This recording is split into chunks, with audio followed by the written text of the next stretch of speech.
तुर्की में ज़लज़ले के झटके महसूस किए गए 7.9 रिकॉर्ड की एक लेवल 4 की एमरजेंसी का नफाज किया गया है। तुर्की के साथ ये जो मामला पेश आया है, इससे जुड़ी हुई जो असल हकीकत है, हमें उसके ऊपर भी बात करने की ज़रूरत है।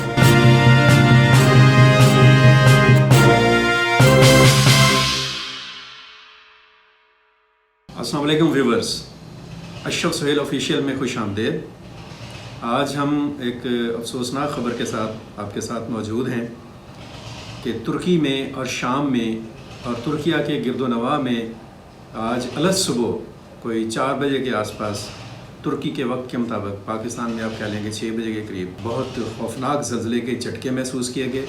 और ये ज़लज़ले के झटके ऐसे वक्त पर महसूस किए गए जब तुर्की पहले से ही पिछले 2-3 दिनों से शदीद मौसम की ज़द में है। तुर्की में तूफ़ानी बारिशें हैं, बर्फ़बारी है और बहुत ही तुंदो तेज़ हवाएं जौन सी हैं वो चल रही हैं। एक दिन पहले भी तुर्की में ज़लज़ले के झटके महसूस किए गए और आज सुबह तो शदीद झटके जौन से हैं ज़लज़ले के महसूस किए गए, जिनकी शिद्दत जौन सी है रेक्टर स्केल के ऊपर 7.9 रिकॉर्ड की गई। आप अंदाज़ा कर सकते हैं कि पाकिस्तान में जो 2005 में बहुत ही भयानक और हौलनाक ज़लज़ला आया था, उसकी शिद्दत 7.8 थी। तो ये उससे भी 1 पॉइंट ऊपर का ज़लज़ला है।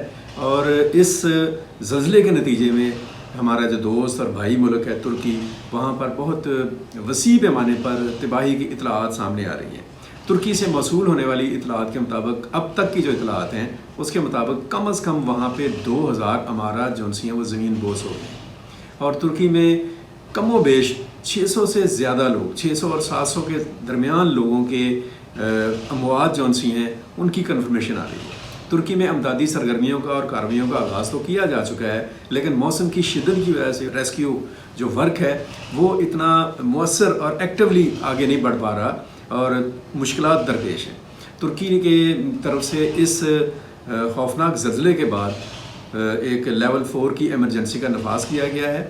मतलब ये है कि हंगामी सूरत हाल का ऐलान किया है तुर्की ने अपने मुल्क के अंदर और अपने दोस्त मुल्कों से और दुनिया भर से इस मौका पर मदद की अपील भी की है, टर्किश गवर्नमेंट की तरफ से की गई है। तुर्की के साथ ये जो मामला पेश आया है, इससे जुड़ी हुई जो असल हकीकत है, हमें उसके ऊपर भी बात करने की ज़रूरत है।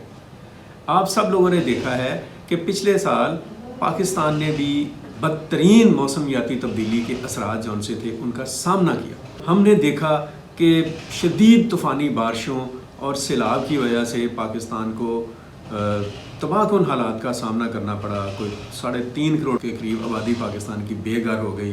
1/3 जो सा रकबा है पाकिस्तान का वो पानी के नीचे आ गया और अरबों डॉलर्स का नुकसान हुआ मईशत। ये जो मौसमियाती तब्दीलियाँ हैं और ये जो सूरत हाल है, डेफिनेटली तुर्की के ऊपर भी असरअंदाज हो रही है। अभी पिछले दिनों हमने सऊदी अरब में भी देखा कि इसके असरात दिखाई दिए।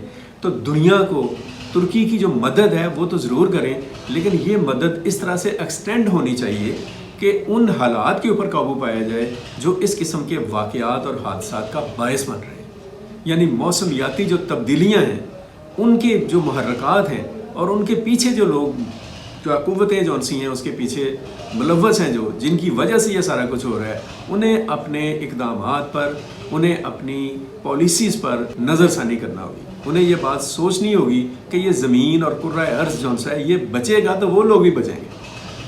उनकी जो हवस है इक़्तिदार की या पैसे की, अपनी कुव्वत और ताकत बढ़ाने की, उस हवस को अगर वो महदूद नहीं करेंगे तो वो हवस जौन सी है वो ना सिर्फ इस कुर्रा अर्ज़ पर आबाद तमाम आबादी और तमाम ममालिक के लिए ख़तरा बनेगी, बल्कि उनके लिए सबसे बड़ा ख़तरा बन जाएगी। तो तुर्की के साथ पेश आने वाले इस वाक़े पर, इस मौके पर मैं ये भी कहना चाहूँगा कि मौसम और माहौलियाती तब्दीलियों के ऊपर भी काम किया जाए और इसके लिए इंटरनेशनल कम्युनिटी को और दुनिया के जो बड़े और ताकतवर ममालिक हैं, अमेरिका, चीन, रूस जैसे ममालिक जौन से हैं, बरतानिया, यूरोपीय यूनियन, जापान, ऑस्ट्रेलिया जैसे जो ममालिक हैं, उन्हें अपना हिस्सा इसमें डालना होगा। उन्हें आगे बढ़ कर ये काम करना होगा ताकि उनकी और बाकी आलमी बरादरी की बका जो है मुमकिन हो सके, पूरी दुनिया की सलामती और खुशहाली को यकीनी बनाया जा सके। तुर्की हमारा ना सिर्फ ये कि एक बरादर और दोस्त मुल्क है, बल्कि आलमी इस्लाम का एक ऐसा जर्री और गैरतमंद कौम है जिसने हमेशा मुसलमानों के ऊपर, मुसलमान मुआशरों के ऊपर, मुसलमान ममालिक के ऊपर जब भी कोई मुश्किल का वक्त आया है तो तुर्की हमेशा उन्हें फ्रंट लाइन के ऊपर एक मददगार मुल्क के तौर पर दिखाई दिया है। ख़ास طور پر پاکستان کے ساتھ ترکی کی محبت جو سی ہے وہ کسی بھی قسم کے شک شبہ سے ابو بورڈ ہے۔ ترکی کے لوگ، ترکی کی حکومت، ترکی کے حکمران تفریق کے بغیر، کسی بھی قسم کے فرق کے بغیر پاکستان سے محبت کرتے ہیں، پاکستان کے لوگوں سے محبت کرتے ہیں۔ پاکستان میں کوئی بھی حکومت ہو، پاکستان میں کوئی بھی ایڈمنسٹریشن ہو یا پاکستان کے اندر جو بھی صورتحال ہو، ترکی پاکستان کے ساتھ کھڑا ہوتا ہے۔ انڈیا جیسا جو پاکستان کا ایک دشمن ملک ہے، ایک بہت بڑی اکانومی بھی ہے دنیا کی، ایسے مسلم ممالک ہیں جو پاکستان کے مقابلے میں کہیں انڈیا کو پرائرٹی دے دیتے، لیکن ترکی نے ایسا کبھی نہیں کیا۔ فرام دا ڈے فرسٹ 1947 سے آج تک ترکی پاکستان کے ساتھ ہر مشکل کی گھڑی میں، ہر مشکل مرحلے میں ایسے ہی کھڑا ہوتا ہے جیسے کہ وہ ہمارا بھائیوں سے ہی بڑھ کر اس کا تعلق ہے۔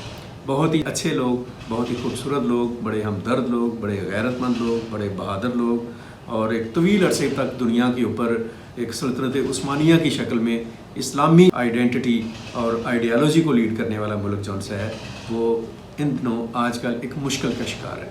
ہم سب بھی ڈیفینیٹلی پاکستان آلریڈی ایک مشکل کی صورتحال کا شکار ہے اکانومی کے پوائنٹ آف ویو سے، لیکن پاکستان نے بڑے فراغ دلی کے ساتھ، کھلے دل کے ساتھ ترکی کی ہر قسم کی مدد کا اعلان کیا ہے، اور مجھے پورا بھروسہ اور یقین ہے کہ پاکستان کا ایک ایک فرد اور ایک ایک شہری اپنے ترک بھائیوں کے ساتھ، اپنے ترک قوم کے ساتھ اسی طرح سے محبت کا اظہار کرے گا، اسی طرح سے ایک جذبے کا اظہار کرے گا جیسے وہ ہمارے ساتھ کرتے ہیں، اور ہمیشہ سے یہ دیکھنے میں بھی آیا ہے۔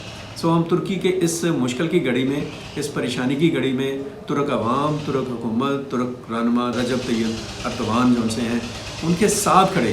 ہم کم از کم اور کچھ نہیں ہے تو کم دعا ضرور کر سکتے ہیں۔ ہماری دعائیں، ہماری کوششیں اور ہماری سوچ اور ہماری ہمدردیاں، ہماری محبت سب ترک والوں کے ساتھ ہے، ترکیہ کے ساتھ ہے، ترک کے عوام کے ساتھ ہے۔ اللہ تعالیٰ ترکی کو اس مشکل وقت سے نکلنے میں مدد دے، ترکی کی حکومت اور ترکی کے حکمران جلد از جلد اس آزمائش کی گھڑی سے نہ صرف یہ کہ نکلیں بلکہ اپنے آپ کو سنبھال بھی لیں، اور ہمیں پوری امید اور یقین ہے کہ ترک قوم اپنی ایک روایتی ایک ول پاور کی مدد سے اس مشکل کے اوپر قابو پا لے گی۔